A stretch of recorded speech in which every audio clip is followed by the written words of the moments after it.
Добрый вечер. В эфире новости Осетии. В студии Валерия Козаева. И в начале выпуска коротко о главном.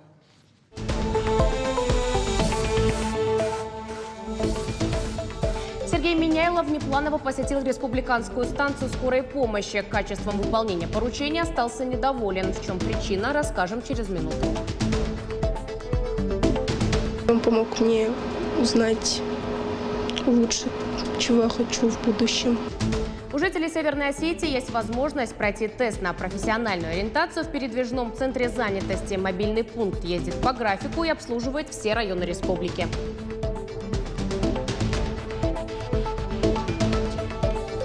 И это очень волнительно, ответственно. Естественно, я хочу, чтобы это понравилось моему зрителю.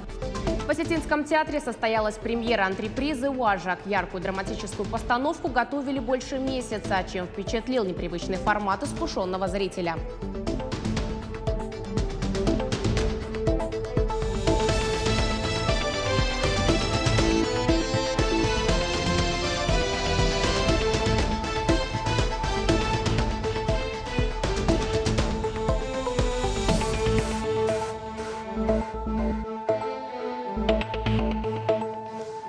На днях Сергей Миняйлов внепланово посетил республиканскую станцию скорой помощи. Увиденное он назвал безобразием. Об этом глава региона сообщил на еженедельном аппаратном совещании. Он раскритиковал Минздрав за неисполнение данных им поручений. Выяснилось, что новую форму для сотрудников медучреждения пошили только для летнего сезона. Сергей Миняйлов поручил в срочном порядке разобраться с выдачей квитанций и заработных плат и отметил, в конце недели посетит станцию еще раз. На совещании также стало известно, что маршрут Владикавказ-Беслан начнет работать с 15 марта. На линию выйдут 25 новых автобусов. Старые маршрутки работать не перестанут. Сергей Миняйлов поручил проработать маршрут до аэропорта.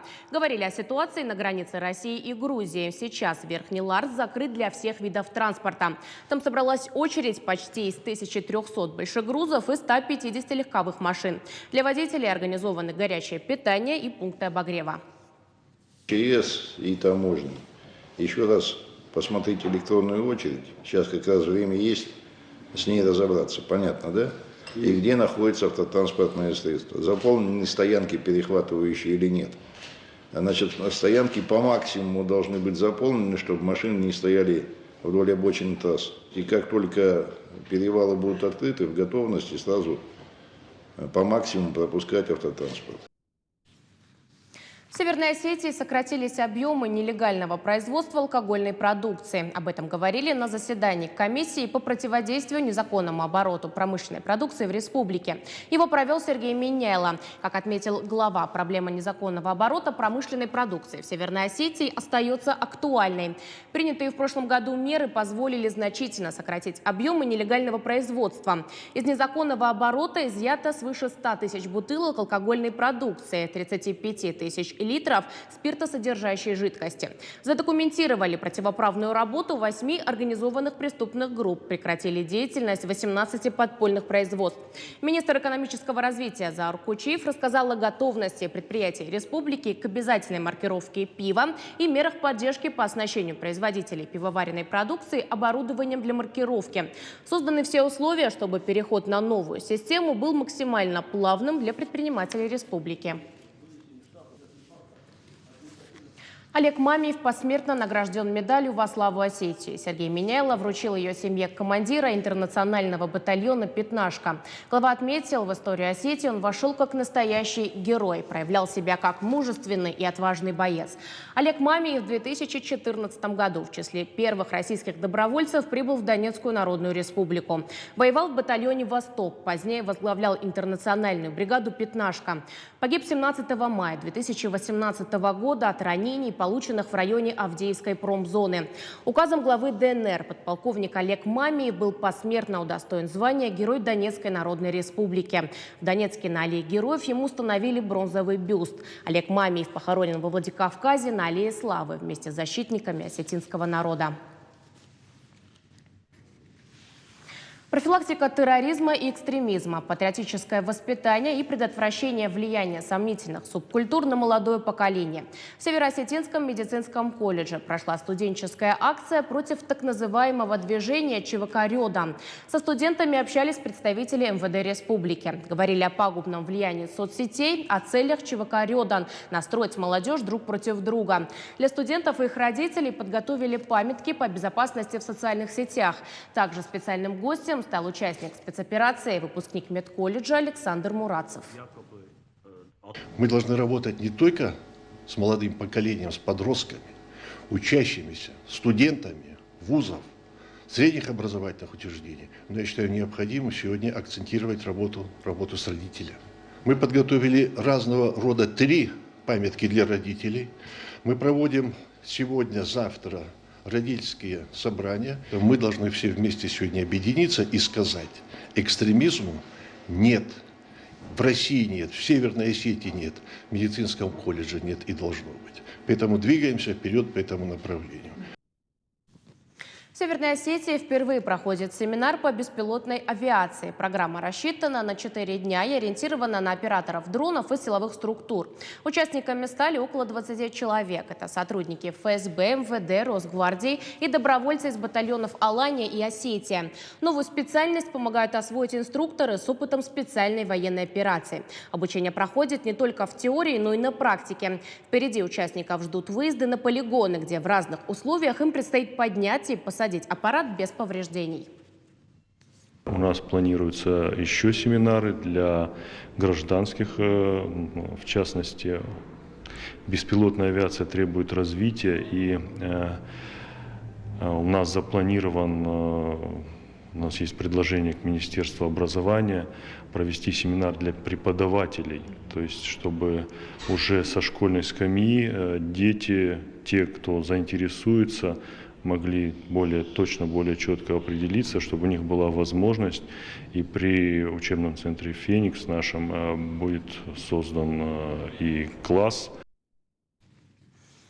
Жители селения Феогдон прошли тест на профессиональную ориентацию в передвижном центре занятости. В нем есть все необходимое оборудование. Аудио, видеотехника и ноутбук со специальной программой помогли школьникам максимально быстро и комфортно узнать свою предрасположенность к будущей профессии. Мобильный центр ездит по составленному графику и за месяц обслуживает все районы республики. Каждый может стать на учет, проконсультироваться у специалистов службы занятости и подать заявку на обучение в национальном проекте «Демография». Я сомневалась в том, пойти ли мне на стоматолога. Я не уверена еще до конца.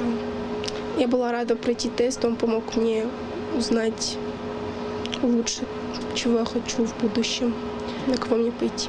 Мобильный центр занятости делает услуги службы занятости доступными и адресными для жителей отдаленных районов республики, так как особенно в плохую погоду очень сложно бывает добираться им непосредственно до районных центров занятости. Для этого мобильный центр выезжает в эти отдаленные села и помогает гражданам оказывать наши услуги. Благотворительный фонд «Рука помощи» отмечает юбилей. Волонтерской деятельностью движение занимается уже 10 лет. В праздничной дате возложили цветы к памятнику на площади Воссоединения в память присоединения Осетии к России. На торжественном мероприятии активисты организации, юноармейцы, воспитанники Суворовского училища и гости из соседних регионов. После состоялся дружественный обмен флагами союзных республик. Главная задача сотрудников организации в помощи людям – это поддержка ветеранов войны, многодетных семей, сирот, тех, кто оказался в сложной жизненной ситуации.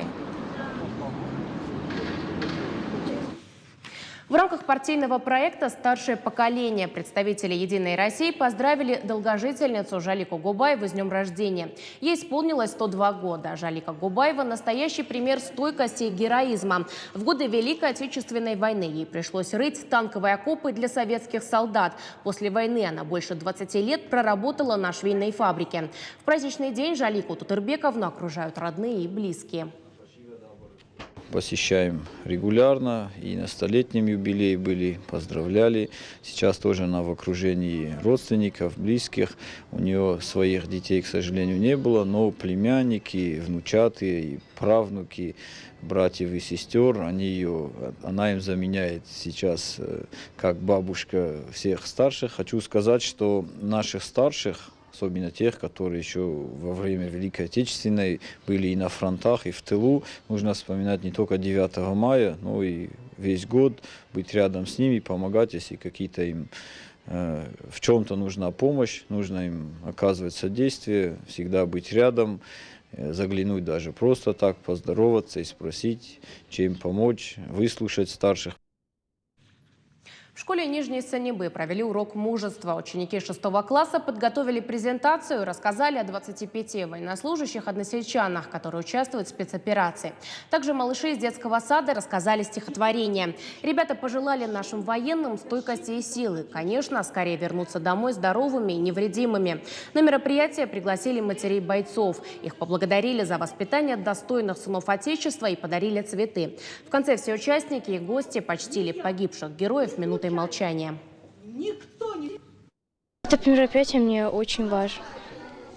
Мой папа находится на спецоперации, я за него очень сильно переживаю. Такое мероприятие учит патриотизму, любви к родине, преданности, чувству гордости за своих односельчан. Конечно же, это очень наболевшее, это на всю жизнь останется в сердцах этих маленьких детей, вот это мероприятие. И, конечно же, они с чувством гордости будут говорить о своих родных. Время героев. Благотворительный концерт провели во Дворце культуры металлургов. Его посвятили тем, кто каждый день стойко и мужественно сражается на передовой. На сцене выступили артисты, ансамбли и творческие коллективы со всей республики. А все вырученные деньги передадут на нужды участников специальной военной операции. Слово Лидии Цахиловой. Благотворительный концерт «Время героев» объединил больше 30 артистов, ансамблей и творческих коллективов. Выступили и студенты Владикавказского колледжа искусств имени Валерия Гергиева. Организовала концерт Диана Панасян при поддержке инициативной группы «Нейри». Задумка была такая – объединить абсолютно всех. Культурно-национальные общества. Тут будут присутствовать армянское общество Эребуни, греческое общество Прометей, общество Русь, Сударушки, а также артисты. Был замысел такой, что в зрительном зале будут сидеть срочники из 58-й армии. Но, сами понимаете, служба первым делом, да? И вот, к сожалению, их отправили на погрузки. Ну, сами понимаете, это нужно. В зале матери, жены, дети бойцов, которые сейчас защищают рубежи нашей Родины. Алиса Карапетян пришла на концерт со своей семьей. Так решила поддержать своего отца. Он добровольцем отправился в зону спецоперации в декабре прошлого года. Мой папа Карапетян Тигран уехал 21 декабря на Украину, стал добровольцем, хотя врачи ему запрещали по возрасту, уже не положено было. Мы ему постоянно звонили, у него ногу разорвало в январе или феврале. Сейчас он лежит в Москве, в госпитале, операцию скоро будут делать на ногу. Очень важная сегодня миссия, важный концерт благотворительный, поддержка для наших мальчиков, для наших сыновей. Это очень необходимо. У ребят настроение, боевой дух, когда они ощущают и вот такую поддержку со стороны, с Родины, с нашей маленькой Осетии. Такие акции организаторы будут проводить еще. Собранные от концерта деньги направят на помощь участникам спецоперации. Лидия Цахилова, Артур Дудаев, Новости Осетии. На сцене Североосетинского государственного академического театра имени Тхапсаева яркая премьера. Сегодня зритель впервые увидел долгожданную постановку антрепризу «Уажак» по пьесе Теннесси Уильямса «Стеклянный зверинец». Известное произведение на осетинский язык адаптировала Жанна Габуева. Заслуженная артистка республики исполнила и главную роль. А режиссером выступил сын актрисы Тамир Секоев. На премьере побывала Дзера Соколоева.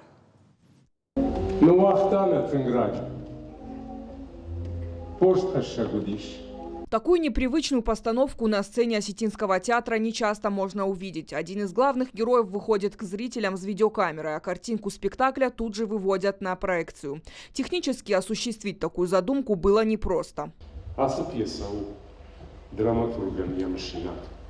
Семейные проблемы и, казалось бы, типичная бытовая история. Главный герой анализирует свою жизнь и возвращает зрителя к событиям, которые происходили с ним в молодости. Пьесу «Уажак» на родном осетинском написала главная героиня спектакля Жанна Габуева по мотивам известной драмы «Стеклянный зверинец». Я за столько лет сыграла и драматические роли, но в последнее время почему-то сложилось такое впечатление, что Жанна Габуева – это только связано с юмором, с сатирой.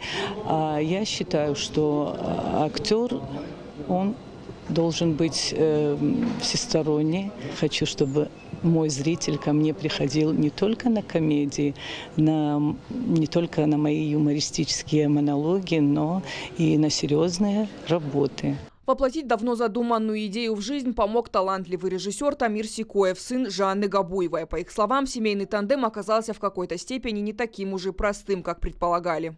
Часто путались, то есть приходим домой, и дома она начинает со мной репетировать, я прошу ее этого не делать, она продолжает, приходим на сцену, она включает мать, напоминает о том, выпил я таблетки или нет.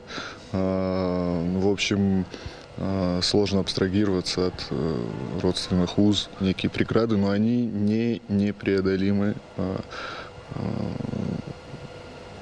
Профессионализм, он все равно дал нам, наверное, довести дело до конца. Несмотря на то, что спектакль «Антреприза» не новое направление, напротив, даже возвращение классики для нашей республики – это непривычный формат. Тем не менее, зрители высоко оценили игру актеров и актуальность темы. В зале был аншлаг. Сегодняшняя встреча с Жанной Габуевой – это другой взгляд на ее творчество, на ее внутренний мир, на то, как она богата как актриса, на то, как она может дарить себя в самых разных амплуа. И мы очень за это благодарны. Она любит осетинскую публику, и она дарит себя с любовью всегда осетинской публике. Над спектаклем работали больше месяца. Его приурочили к юбилею заслуженной артистки республики Жанны Габуевой. Дзера Соколоева, Хетак Гапоев, Новости Осетии. Во Владикавказе завершился 9-й праздник зимних видов спорта. Для нашей республики он стал доброй традицией и с каждым годом привлекает все больше молодежи. Фигурное катание, хоккей. Несмотря на то, что победителей здесь нет, ребята к показательным выступлениям подошли ответственно и продемонстрировали высокий уровень. Сабина Гатагова подробнее.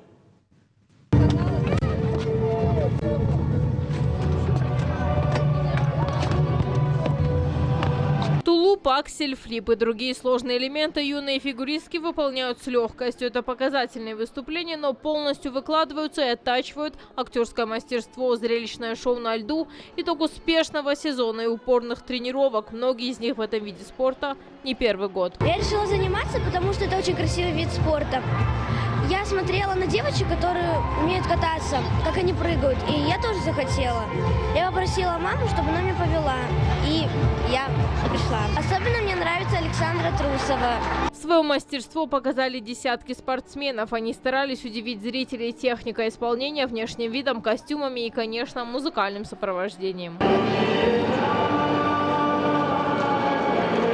День зимних видов спорта в республике проводит уже 9 лет. Президент Федерации отмечает, с каждым годом уровень и количество участников растет. Мероприятие становится как бы традиционным, и все больше и больше людей вовлекаются в проведение данного мероприятия. Данный праздник он приурочен к открытию Сочинской Олимпиады. Это всероссийское мероприятие.